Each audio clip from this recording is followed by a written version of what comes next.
어느덧 6월의 마지막 주일이 되었습니다. 특별히 올해는 6월의 마지막 날이 바로 오늘 주일이라서 말 그대로 1년의 절반이 벌써 훌쩍 지나갔습니다. 다음 주일 우리 7월 첫째 주일은 우리가 맥주 감사 주일로 지키면서 또 하반기의 6개월의 삶을 하나님의 은혜와 도우심 가운데 살아가기를 하나님 앞에 다짐하며 또 간청하는 그런 주일을 보내게 될 것입니다.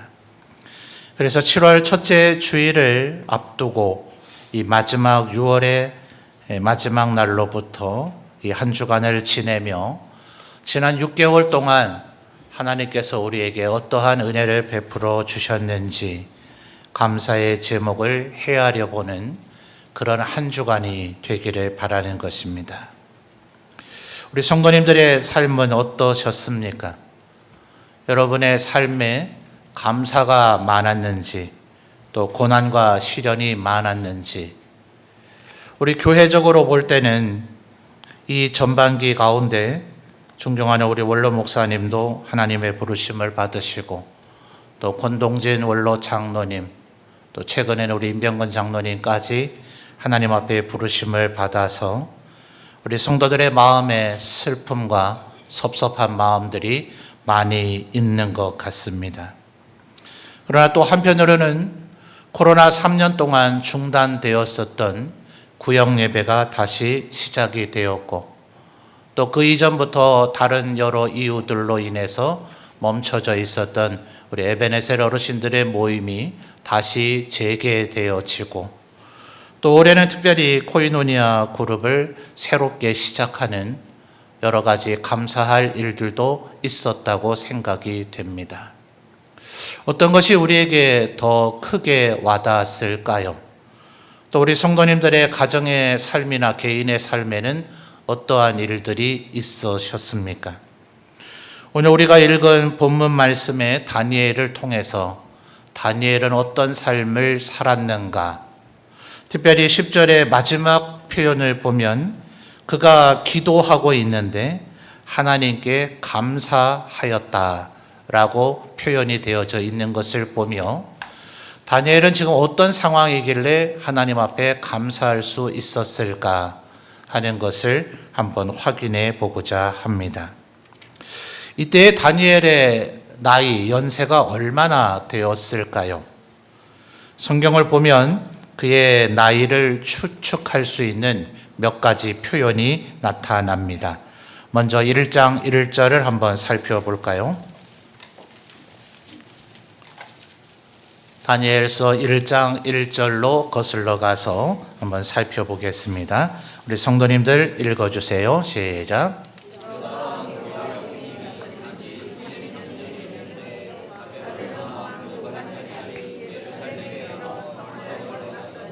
아멘. 바로 여호야김 왕 3년이 되었을 때 이 바벨론이 예루살렘을 침공하게 되어지고 이때의 첫 번째 포로가 일어나게 됩니다. 그리고 나서 두 번 그리고 마지막 시드기야 왕 때에 이스라엘의 주요한 지도자들이 포로로 잡혀오면서 이스라엘 예루살렘은 완전히 멸망당하게 됩니다. 오늘 우리가 읽은 것은 6장인데요. 6장 1절 바로 앞절인 5장 31절을 또 읽어보도록 하겠습니다. 5장 31절입니다. 읽어주세요. 시작.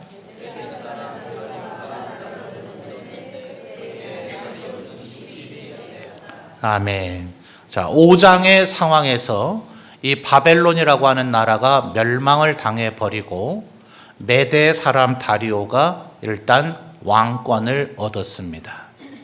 그런데 이 메대라고 하는 나라는 혼자 독립된 국가로 바벨론을 공격한 것이 아니라 바사, 세계사에서는 페르시아라고 불려지는 나라와 거의 연합 국가 형태로 되어 있다가 그 후에는 급격히 이 바사 페르시아의 흡수 통합이 되어져 버립니다. 그래서 세계사의 기록에서는 메데라고 하는 나라의 기록을 찾기가 어려울 정도입니다.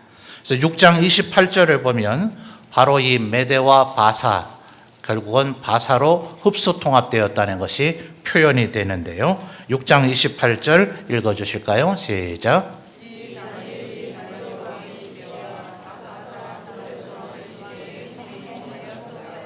아멘. 자, 이래서 1장 1절에 유다왕 여호야김 3년, 그리고 5장 31절에 메대 사람 다리오가 왕이 된 해, 그리고 다시 이어서 고레스가 바사의 왕이 된 이 세 개의 연대가 지금 표현이 되고 있어서 6장 10절의 이 상황은 약 68년 내지는 69년, 거의 70년의 세월이 흘렀음을 우리에게 알려줍니다. 최초의 여호야김 3년에 바벨론에 이 다니엘이 포로가 되어 끌려올 때에 그의 나이가 얼마였는지 성경이 정확히 알려주면 보다 정확한 나이를 우리가 추측할 수 있을 터인데, 안타깝게도 성경에 그 표현은 나타나지를 않습니다. 그러나 아무리 어린 나이, 예컨대 10대 초반에 이 포로로 끌려왔다 하더라도 다니엘은 이미 80대 중반에 들어선 나이가 되었을 것입니다. 여러분, 다니엘이 이 생애 가운데 어떤 일들을 겪었을까요? 다니엘이 이 바벨론에 와서 총리가 된 것은 무슨 여행을 오거나 이민을 온 게 아니죠. 말씀드렸듯이 여호야김 왕 3년에 전쟁의 포로로 끌려왔단 말입니다.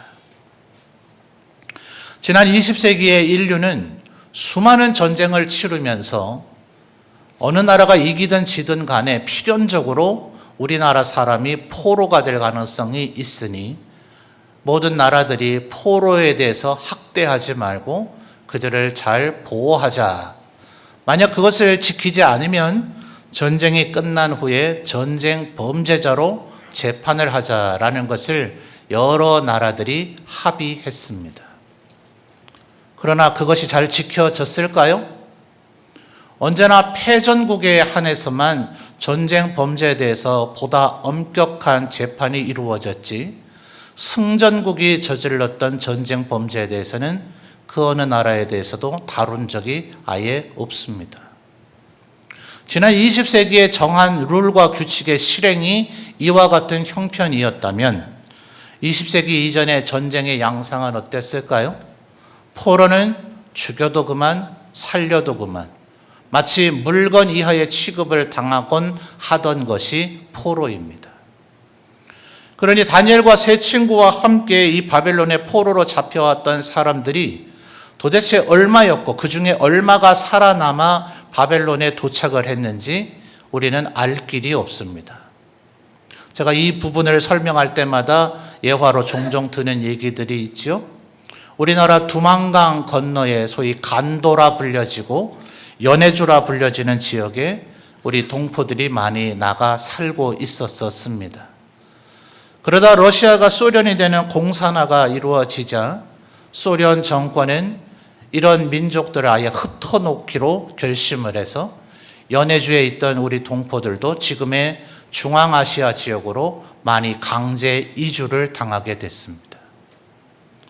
열차에 그대로 타고 그 안에 화장실도 없고 또 제대로 된 식량도 갖지 못한 채 그들은 강제로 이주를 당하게 돼 있었고, 열차는 아주 낡아 빠진 것인지라 곳곳에 구멍이 나서 그 겨울에 찬 냉기가 그대로 들어오는 가운데 열차는 계속해서 중앙아시아를 향해 시베리아를 횡단해서 달려갔습니다. 질병과 굶주림으로 인해서 열차 안에서 죽는 분들이 속출했고, 그분들에게 관은커녕 수의나 염도하지 못한 채 시신을 그 열차 안에 그대로 두게 되면 병균이 퍼져서 그 안에 있는 사람이 다 죽을 위험이 있는지라 눈물을 흘리며 자신의 가족의 시신을 열차 밖으로 내던지며 중앙아시아로 갈 수밖에 없었다. 우리 교포들이 남겨놨던 수많은 수기에 많이 등장되고 있는 내용입니다. 그러니 연해주에서 강제 이주를 당한 우리의 동포들이 과연 몇 퍼센트가 중앙아시아에 도착을 했는지 소수에 불과합니다. 미국이 아메리카의 대륙에 소위 미국을 세우고 서부를 개척하기 시작을 하면서 그들은 귀찮은 인디안들을 인디안 보호구역이라 정해놓고 북아메리카에 있는 모든 인디언을 그쪽으로 모이게 했습니다. 이걸 소위 눈물의 행진이라고 표현을 하죠. 출발한 인디언들 가운데 몇 퍼센트가 보호구역 안으로 들어갔을까요? 극히 일부만이 살아서 그곳에 도착을 했습니다. 일제시대에 일본에서 간동 지역에 소위 대지진이 일어났죠. 지진으로 인해서 수많은 가옥이 파괴되고 일본인들이 많이 죽었는데 누구도 그것이 지진으로 일어났다는 것은 명백하게 알고 있지만 그 서러움과 화, 분노를 풀 길이 없는지라 일본인들은 우리 조선인들이 폭동을 일으켰고 집에 불을 지르고 파괴했고 우물에 독을 풀었다는 말도 안 되는 헛소문을 퍼뜨립니다. 그래서 일본인들은 자기들이 당한 그 피해와 억울함의 분노를 우리 교포들에게 풀어서 간동 대지진 때 우리 동포들이 일본에서 얼마나 희생되고 살해를 당했는지 그 인원에 대한 집계 자체가 되지를 못합니다. 이게 지난 20세기에 다 벌어졌던 일들입니다. 그러니 이 고대 사회에서 전쟁의 진 포로가 되었을 때 과연 얼마나 바벨론까지 도착을 했을까요? 말하자면 다니엘과 그 세 친구는 그 어린 나이에 정말 죽음의 사선을 넘어서 바벨론까지 끌려왔던 거죠. 요즘 현대 말로 아마 이것은 다니엘에게 평생의 트라우마가 됐을 겁니다. 그 끔찍한 전쟁의 참상들, 그리고 곁에서 죽어갔던 동료, 친척, 아비들, 그들의 모습은 다니엘의 눈에 생생하게 기억이 되어져 있었을 거예요. 그런데도 다니엘과 세 친구는 포로로 끌려와서 느부갓네살 왕이 너희들이 내 말을 잘 들으면 이곳에서 편하게 살게 해주겠다는 소위 3년제 왕실 아카데미에 입학을 합니다. 그런데 다니엘과 세 친구는 그들에게 제공되는 음식이 바벨론의 수많은 신들에게 우상의 제물로 바쳐졌다는 것을 알기에 그것을 먹을 것을 거부합니다. 이 얼마나 위험천만한 일입니까? 감히 포로 주제에 너희들 살기 좋게 해주겠다고 이 3년 동안 여기서 열심히 공부해서 너희들의 능력을 입증하면 내가 그래도 포로 중에서는 좀 나은 형편으로 살게 해주겠다고 아주 자비와 은혜를 베풀었는데 감히 포로 주제에 그런 제안을 거절하고 나는 그런 음식 먹지 않겠다고 왕이 제공한 음식을 거절한다고요? 이게 얼마나 목숨을 건 행동이겠습니까?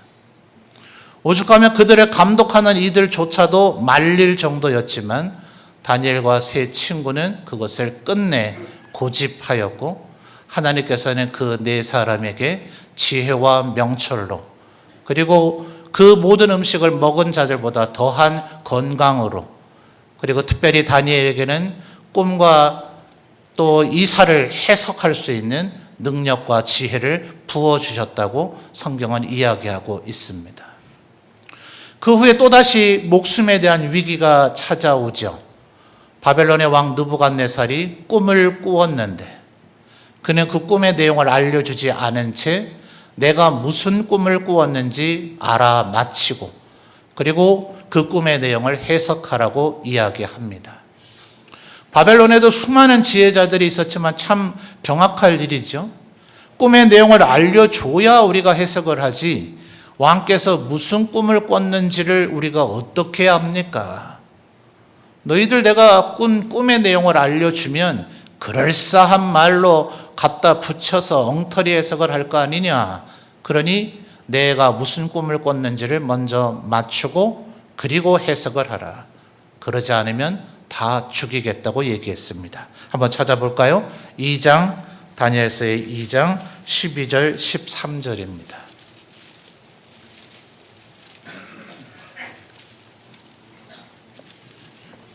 다니엘 2장 12절 13절 우리 성도님들 읽어주십시오. 시작.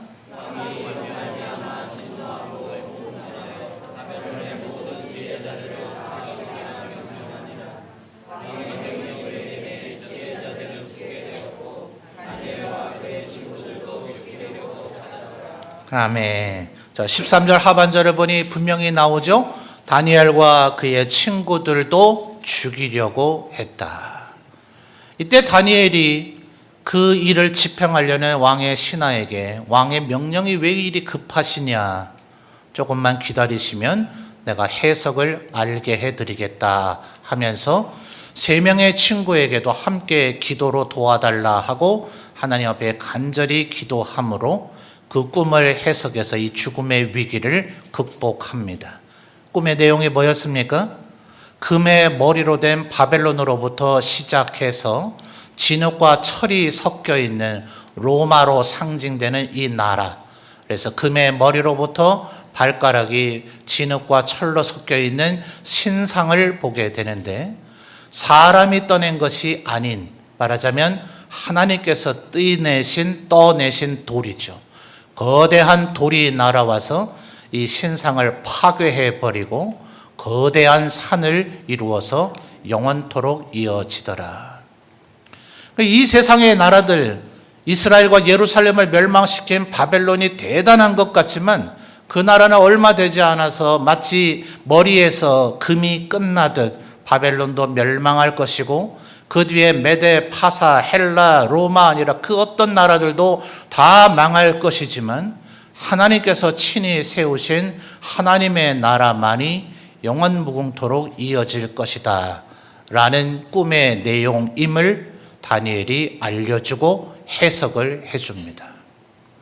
그때 느부갓네살이 잠시 전능하신 하나님 앞에 굴복하는 듯이 보였지만 3장이 되면 그는 아예 정반대로 하나님께 대항하기를 시작을 하는데, 목의 부분에서 끝나버릴 것이라는 금으로 상징되는 바벨론, 그래서 아예 신상을 머리끝부터 발끝까지 금으로, 요즘에 거의 고층 아파트의 높이에 해당되는 거대한 금신상을 만듭니다. 그리고 나서 그는 이렇게 명령하죠. 3장 6절을 찾아볼까요? 그 금신상에게 절하라고 명령을 하면서 3장 6절 우리 성도님들 읽어주십시오. 시작.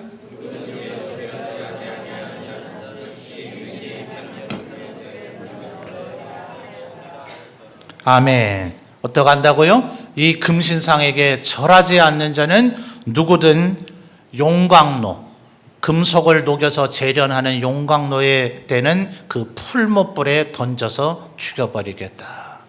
얼마나 무시무시한 얘기입니까? 살아있는 사람을 산채로 불에 던져 죽인다 하니 모두 다 두려워서 이 신상에게 절하는 굴복을 했지만 다니엘의 세 친구는 굴복하지 않았습니다. 느부갓네살이 그 생명을 붙잡아다가 회유와 협박을 하죠. 너희들 그럴 리가 없지 않느냐. 너희들이 내가 잘못 들은 거겠지.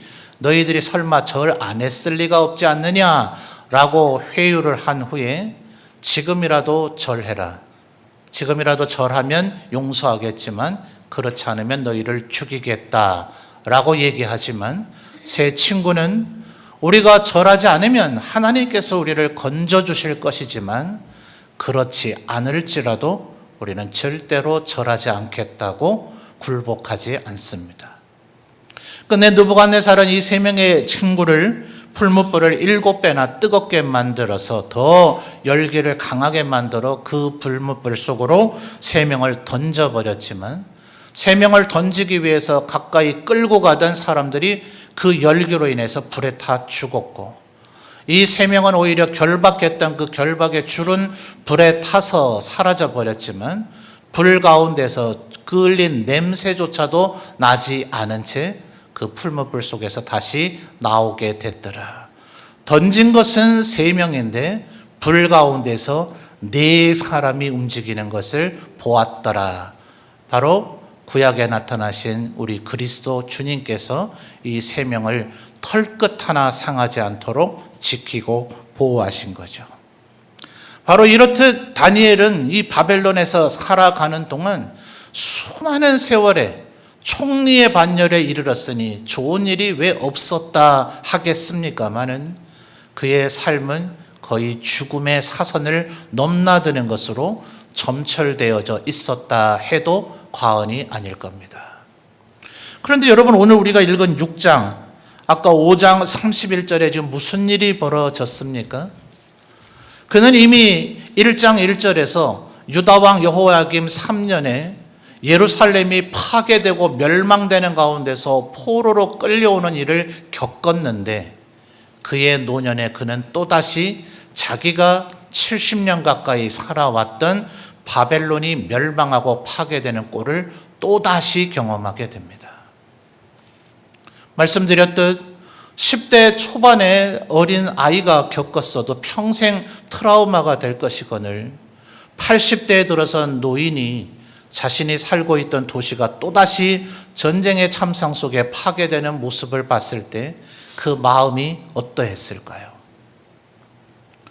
연세가 많이 드셨어도 심지가 굳건한 어르신들도 안 계신 것은 아니지만, 연세 드시다 보면 몸이 자꾸 연약해지기 마련이고, 몸이 연약해지다 보면 마음도 약해지는 것이 평균적인 인간의 모습이 아닙니까? 아마 자녀들이, 부모님들이 연세 드셔가면서 강건하시던 어르신들이 약해가는 모습을 보는 것 자체가 다음 세대에게 고통으로 느껴질 정도의 모습을 우리는 아마 보신 경험이 있을 겁니다. 그러니 이미 80대에 들어선 이 다니엘이 또다시 바벨론이 파괴되는 모습의 그 전쟁의 참상의 한가운데 그가 있었으니 그에게서 얼마나 죽음에 대한 공포의 두려움이 있었을까요? 그런데 기이하게도 하나님의 은혜의 역사로 말미암아 이 메대 사람 다리오는 120명의 총독으로 이 메대 파사 연합 제국의 총독들을 세우고, 그 120명을 관리할 총리 가운데 으뜸으로 3명 중에 1명으로 다니엘을 세웁니다. 여러분, 이 120명의 메대 파사를 세우고 바벨론을 멸망시킨 이 바벨론은 오늘날의 이라크이고요, 파사 페르시아는 오늘날의 이란입니다. 여러분, 아마 기억 속에 이란과 이라크가 같은 이슬람 국가인데도 그들이 전쟁을 늘 자주 하고 있음을 아실 겁니다. 그러니 이 바사 제국의 총독들의 입장에서 어떨까요? 바벨론인을 총리로 세워도 받아들이기 어려울 터인데, 바벨론의 포로로 잡혀왔던 유대인을 우리 위에 총리로 세운다 하니 총독 120명이 화가 안 나겠습니까? 그러니 다니엘을 끌어내리려고 온갖 허물이 있을 것을 찾아봤지만 6장 4절을 보면 다니엘에게서는 그 아무 그릇됨과 아무 허물도 찾을 길이 없었다. 자, 말씀드렸듯이 5장 31절에 왕권을 잡은 메대 사람 다리오는 6장 28절에 기록된 대로 불과 얼마 지나지 않아서 고레스에게 왕권을 빼앗기고 메대라고 하는 나라는 아예 사라져버립니다. 지금 이 다리오가 비록 왕권을 잡기는 했지만 정말 위태위태한 가운데 있는데 총독 120명이 뭐라 그럽니까? 앞으로 30일 동안은 다리오 왕 외에 누구에게라도 사람이든 신이든 청원을 하거나 기도하는 자는 사자굴에 던져 죽입시다. 세상에 이런 강력한 왕권을 가진 그런 왕이 없습니다. 그러니 다리오 왕이 얼마나 귀가 솔깃하겠어요. 야, 이렇게 120명의 총독들이 나에게 충성을 하려고 하는가? 이제 이 메대 제국이 아주 반석 위에 올라서겠구나. 그는 아마 의기양양해서 그 조서에 서명을 했을 거예요. 그러니 6장 10절에 뭐라고 얘기합니까? 다시 한번 같이 읽어볼까요? 6장 10절, 다니엘이 이 조서에 왕의 도장이 찍힌 것을, 그 다음 뭐예요? 알고도 자기 집에 돌아가서는 윗방에 올라가 예루살렘으로 향한 창문을 열고, 그 다음 뭐라고요? 전에 하던 대로 하루 3번씩 무릎을 꿇고 기도했다. 이 말은 다니엘이 이제 내가 이 기도를 하면 나는 붙잡혀서 사자굴에 던져지겠구나 라는 것을 알고도 이렇게 했다는 거예요. 놀랍지 않습니까? 80세가 넘으신 이 어르신께서 평생을 죽음의 위기를 넘나들었던 그 어르신이 또다시 전쟁의 참상 가운데 모든 것이 파괴된 것을 보는 가운데서 겨우 목숨을 건졌는데 스스로 그 목숨을 위태롭게 만드는 일을 서슴지 않고 할 뿐만 아니라 10절 하반절 마지막 단어는 이와 같은 상황 속에서도 하나님께 감사했다라는 것입니다. 6장 28절 이미 우리가 읽어봤듯이 바사 사람 고레스 기억나십니까? 이사야 선지자가 말하고 또 예레미야가 예언했던 너희들이 끝내 하나님께 회개하지 않으면 이 예루살렘이 파괴되고 함락되겠지만 70년이 지나면 수백 년 전에 이사야 선지자가 이미 얘기했어요. 고레스가 너희를 포로된 가운데서 돌아오게 할 것이다. 예레미야는 그것이 70년이면 너희들이 돌아오게 될 것이다. 바로 지금 이 6장 10절은 바로 그 포로 귀환이 시작되기 약 1년 전 아니면 몇 개월 전의 상황입니다. 다니엘은 그 말씀을 예레미야서를 읽고 알고 있었고 그래서 그날이 되기를 바라보며 기도했었습니다. 그런데 끝내 다니엘은 포로 귀환에 동참하지는 않았어요. 신학자들은 아마 두 가지 이유를 봅니다. 그의 나이가 우리가 이미 살펴봤듯이 80대 중반이 넘어섰기 때문에 이 먼 거리를 여행해서 고향 땅으로 돌아가는 것이 무리인지라 동참하지 못했을 것이다. 그는 아마 마쿠에서 이 포로 귀환하는 동포들의 귀환의 행렬에 아주 세부적이고 그런 도움을 주는 위치에 있었을 것이다. 그래서 지금의 바벨론의 땅이었던 이라크 땅에 다니엘의 묘가 있습니다. 여러분 한번 상상을 해보십시오. 포로로 끌려와서 70년 동안 이방의 땅에서 살았다가 이제 포로 귀환이 돌아가게 될 일이 이제 곧 이루어지게 되는데 나는 거기에 동참을 하지 못하고 지금 사자굴에 던져지게 될 상황이 되었을 때 기도라도 할 수는 있겠죠. 짜증껏 죽자 하면서 기도할 수는 있겠죠. 그런데 10절 하반절에 기도하며 그의 하나님께 감사하였더라.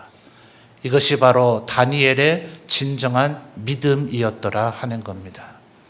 여러분 그와 같은 다니엘이 어떻게 되었을까요? 마지막 12장 3절 한번 찾아볼까요? 12장 3절입니다. 자, 우리 성도님들 읽어주십시오. 시작.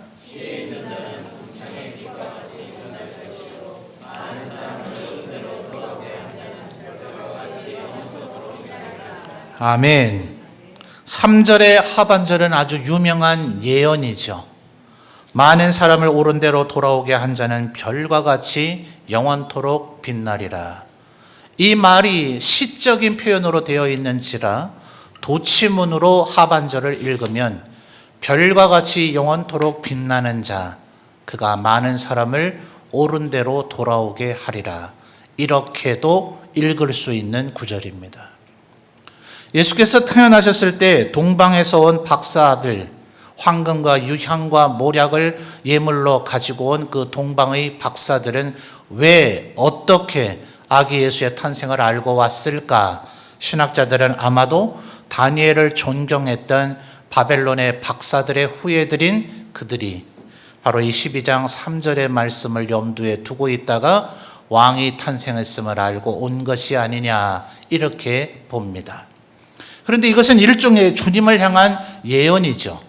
예언은 당대에도 그 의미가 있고 훗날 그 예언이 성취될 때의 의미가 있습니다.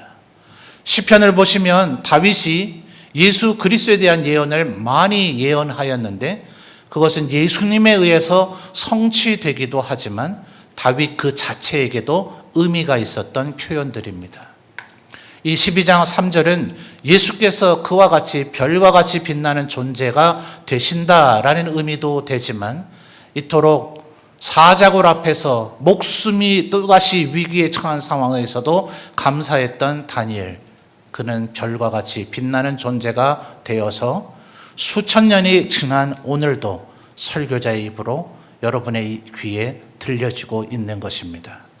우리들이 다니엘과 같이 우리의 인생에 죽음의 위기가 닥쳐온더라도 또 환난과 시련 고난이 우리에게 있다 할지라도 그때에도 하나님 앞에 기도하며 감사할 때에 우리 성도들도 다니엘과 같이 영원토록 빛나는 별과 같은 존재들이 다 되어질 줄 믿습니다. 이런 다니엘과 같은 믿음의 사람, 감사의 사람이 다 되시기를 주님의 이름으로 축원합니다.